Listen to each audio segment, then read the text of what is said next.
hay'adda Aamud Foundation ayaa deeq raashin gaarsiisay deegaanka fadhiga ee ka tirsan degmada Garadeg ee gobolka Sanaag tiroodhan 500 oo qoys raashinkood oo kamid ah dadka iyo xoolahoodii galaabatay abaartii adkeed ee soo martay gobolada bariga Soomaaliland iyadoo hay'addan Aamud Foundation ay hore uga soo qayb qaadatay taakulaynta iyo gargaarka dadka jilicsan ee ku nool deegaanada bariga ee Soomaaliland waxaana ugu horeyn halkaas ka warbixiyay gudoomiyaha Geeska Afrika ee hay'adda Aamud Foundation Abdiwahaab Cige Axmed waxaana hadaladiisii kamid ahaa fadhigaab waan iman jirnay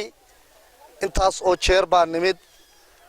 oon macaawinooyin kala duwan u keenay anigoo ku hadlaya magaca hay'adda Aamud Foundation dadka halkan jooga dhibaatooyin badan baa haysta way barakaceen waxay u baahan yihiin hoy bay u baahan yihiin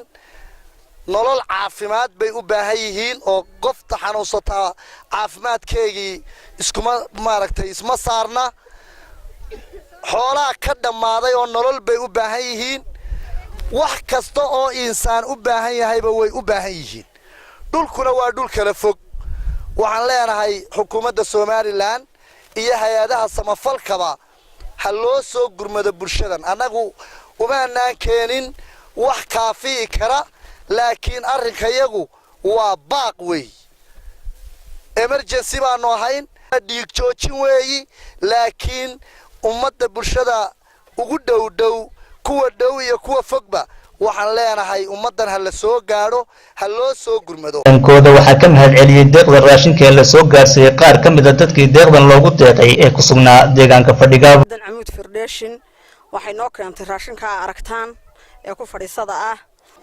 hay'adda Aamud Foundation ee halka noogu keentay raashinka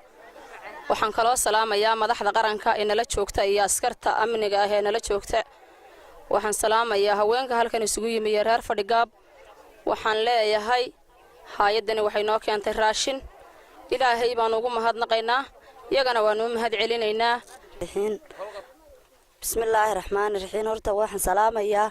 hay'adda Aamud Foundation ee raashinka noo keentay ilaahay baa mahadle marka dambe rayadaan u mahad celinaynaa waxa weeyaan ragayagina waan u baaqaynaa waxaanu leenahay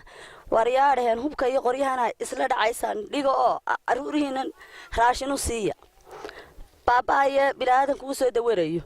oo ilaahay baan idinku dhaarinay waa isdhasheen oo walaalaatiina waxba ma kala sidataan istaayay wa maxamed gumburi Ariel TV degmada Garadeg